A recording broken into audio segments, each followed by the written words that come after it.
Ya, bismillahirrahmanirrahim. Assalamualaikum warahmatullahi wabarakatuh. Bagaimana kabarnya hari ini anak-anak soleh? Ya, alhamdulillah luar biasa. Tetap semangat. Allahu Akbar. Ya, anak-anak soleh, sebelum kita memulai pembelajaran kita pada pagi hari ini, jangan lupa untuk berdoa agar kita diberikan kemudahan untuk mempelajari setiap ilmu yang baru kita dapatkan hari ini. Nah, anak-anak soleh, adapun materi kita hari ini tentang sila keempat Pancasila, tema 7, subtema 1, muatan pelajaran PKN. Ya, nah, anak-anak soleh, hari ini adapun tujuan pembelajaran kita, yaitu ada yang sudah tahu? Iya, betul sekali. Jadi, tujuan pembelajaran kita hari ini yang pertama adalah anak-anak soleh dapat menyebutkan simbol dan bunyi sila keempat Pancasila dengan benar. Kemudian yang kedua, anak-anak soleh dapat menyebutkan contoh sikap yang sesuai dengan sila keempat Pancasila dengan benar. Dan yang terakhir, anak-anak soleh dapat menjelaskan makna dari simbol sila keempat Pancasila dengan benar tentunya. Ya, anak-anak soleh, masih ingatkah kalian lambang negara kita yaitu Garuda Pancasila? Iya, pada lambang negara tersebut terdapat sila-sila Pancasila. Nah, kita sudah mengetahui sila ke-1 sampai sila ke-3 pada pembelajaran sebelumnya ya. Nah, sekarang mari kita mengenal simbol dan bunyi Pancasila sila keempat. Ya, nah jadi bunyinya dan simbolnya adalah kepala banteng. Nah, simbol sila keempat itu adalah kepala banteng dan bunyinya kerakyatan yang dipimpin oleh hikmat kebijaksanaan dalam permusyawaratan perwakilan. Nah, contoh sikap yang sesuai dengan sila keempat ada yang tahu? Iya, tepat. Yang pertama itu saat berdiskusi kita tidak boleh memaksakan pendapat tak. Kemudian yang kedua, kita harus menghargai pendapat orang lain, ya ya. Kemudian yang ketiga, bermusyawarah saat memilih ketua kelompok. Dan yang keempat, harus menghormati keputusan rapat. Nah, ya. Jadi anak-anak soleh di sini ada kertas yang mau digunting terus mau ditempelkan, mau disusun. Ada yang bisa?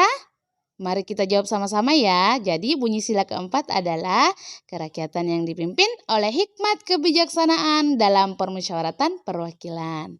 Nah, sekarang coba lingkari gambar yang menunjukkan sila keempat. Yang mana tadi apa?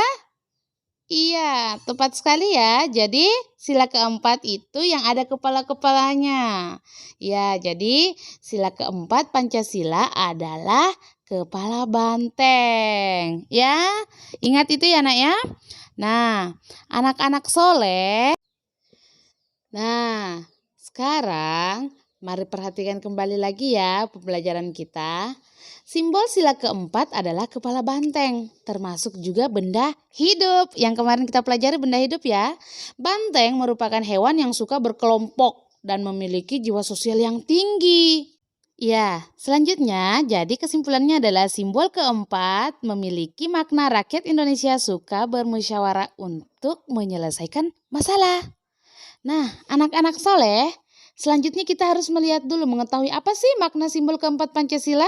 Nah, simbol keempat Pancasila adalah kepala banteng ya. Tadi kita sudah tahu di awal. Nah, latarnya kenapa merah? Terus kepala bantengnya kenapa warna putih? Ada yang sudah tahu?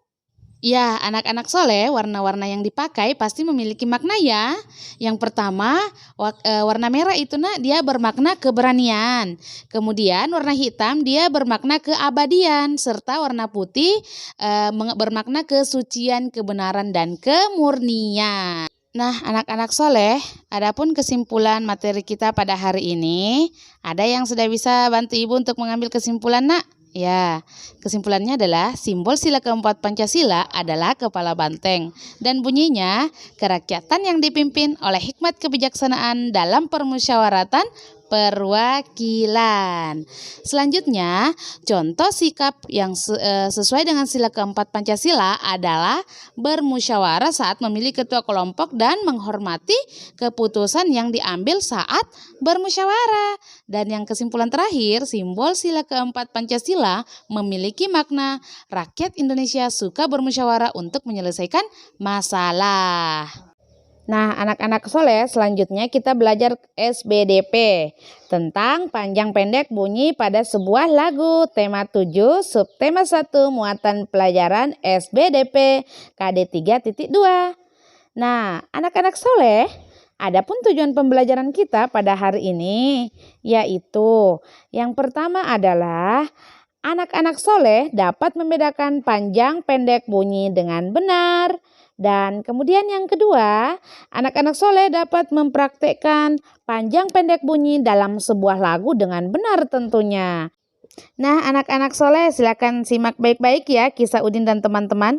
Udin dan teman-teman pergi bersama ke sekolah. Mereka mengenakan seragam dengan rapi dan lengkap. Topi termasuk bagian dari seragam yang harus dikenakan. Nah, topi dan seragam merupakan contoh benda yang tak hidup. Apakah kamu suka mengenakan topi? Tahukah kamu lagu Topi Saya Bundar? Iya, jadi kalau ada yang sudah tahu hebat ya. Nah, saat menyanyikan sebuah lagu, perhatikan panjang pendek bunyinya ya. Kita dapat menghitung panjang pendek bunyi berdasarkan ketukannya. Nah, perhatikan tanda ketukan berikut ini anak-anak soleh. Yang pertama adalah, lihat di samping nak, ketukan pendek. Kemudian yang panjang ini, dia maknanya ketukan panjang. Jadi dibedakan ya simbolnya, ketukan pendek dan panjang. Nah, anak-anak soleh, di sini ada lagu yang harus kita nyanyikan untuk mempraktekkan yang tadi simbol ketukan panjang dan pendek. Ayo, mari kita bernyanyi bersama-sama ya. Perhatikan ketukannya. Topi saya bundar, bundar topi saya. Kalau tidak bundar, bukan topi saya. Nah, bisa dibedakan ya yang mana panjang dan pendek? Nah, anak-anak soleh, ya bagaimana? Bernyanyi semua di rumah? Ya, nah anak-anak soleh, ingat ya, ketika bernyanyi harus kita perhatikan simbol yang ini yang ibu guru kasih panana, itu simbol pendek dan simbol panjang harus kita bedakan. Nah anak-anak soleh, saat bernyanyi kita mengeluarkan bunyi. Ada bunyi yang diucapkan panjang, ada juga bunyi yang diucapkan secara pendek. Kemudian kita dapat menghitung panjang pendek bunyi berdasarkan ketukannya. Ya, anak-anak hebat. Adapun kesimpulan kita untuk pelajaran SBDP pada hari ini yaitu yang pertama, saat bernyanyi kita mengeluarkan bunyi. Ada bunyi panjang dan juga ada bunyi pendek. Kemudian, kesimpulan kedua, kita dapat menghitung panjang pendeknya bunyi berdasarkan ketukan. Dan yang terakhir, tanda pendek untuk menentukan ketukan pendek dan tanda panjang untuk menentukan ketukan panjang. Nah, anak-anak soleh, cukup sekian dulu ya pembelajaran kita hari ini. Semoga bermanfaat untuk anak-anak soleh. Ibu akhiri dengan ucapan Assalamualaikum warahmatullahi wabarakatuh. Sampai jumpa di pembelajaran selanjutnya.